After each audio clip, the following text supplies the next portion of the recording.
Hello, everyone. I'm Rajan Sansberry, and did you know that according to a Career Builder study in 2019, approximately 24% of hiring managers spend fewer than 30 seconds looking at resumes? So today, I'm going to teach you how to write a resume that will stand out and that you can feel confident handing in to employers.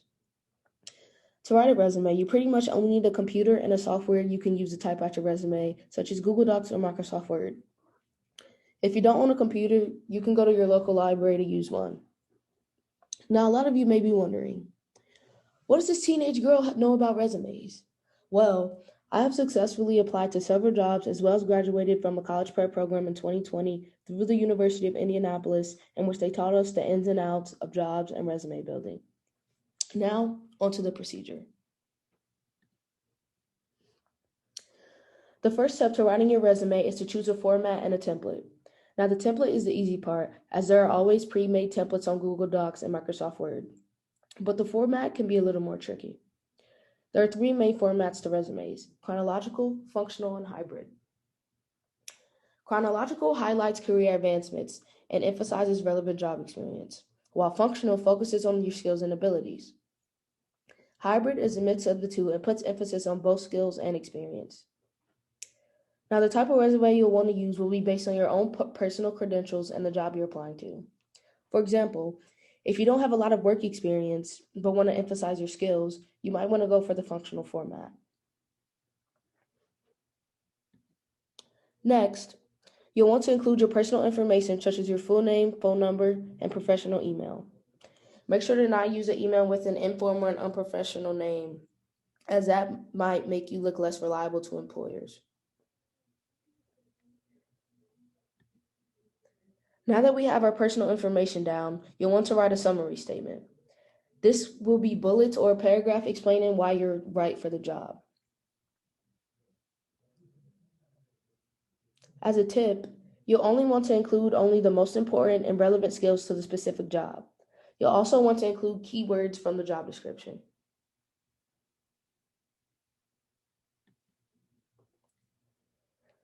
Next, you'll want to go into detail about your past work experiences. Go in reverse chronological order, in which the most recent job comes first in the resume, and avoid inconsistent dates, which can make you seem unreliable and dishonest to employers. In addition, you'll want to be as specific as possible and emphasize roles as needed. Avoid vague job descriptions, as they don't tell the employers enough about your past job roles.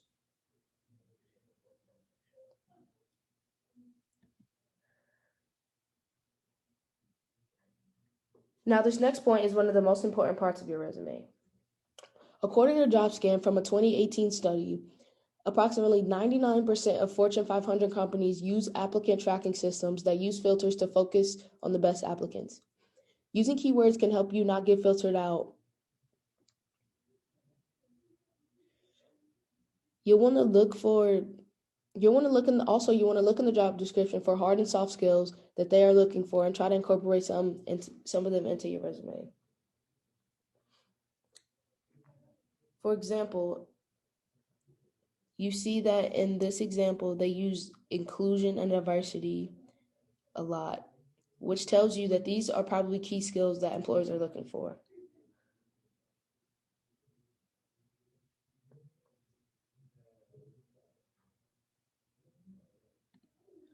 Now, this graph shows how certain modifications can boost a resume's attractiveness.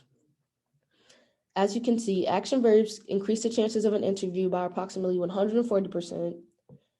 Industry buzzwords give a boost of about 29%, and leadership-oriented words can enhance a resume by 15%.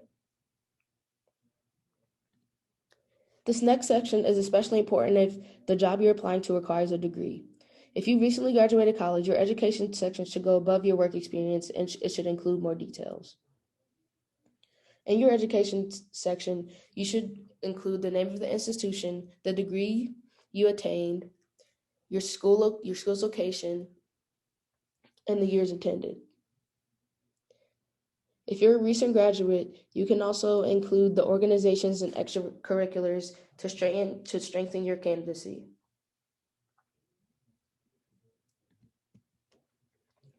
The last step to writing your resume is to revise.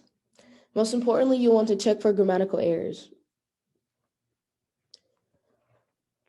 In fact, 77% of employers will immediately screen out a resume with typos or bad grammar, according to a Career Builder survey from 2018. Having bad grammar and spelling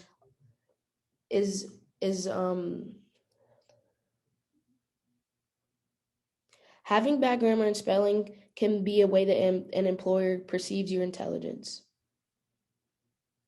So avoid making silly grammatical and spelling mistakes.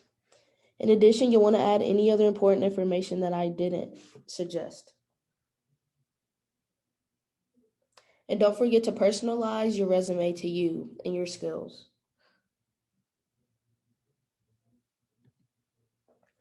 Here I have a model resume that I included so you guys can have a visual. And before we close, I want to add some other things to avoid. For starters, you see that this resume here is about 1.5 pages, barely. You'll want to avoid having your resume go over 2 pages because a lot of the time employers are like looking through resumes super quickly, and if yours is just so long, they'll get overwhelmed and won't even bother looking through it. So avoid having it go over 2 pages.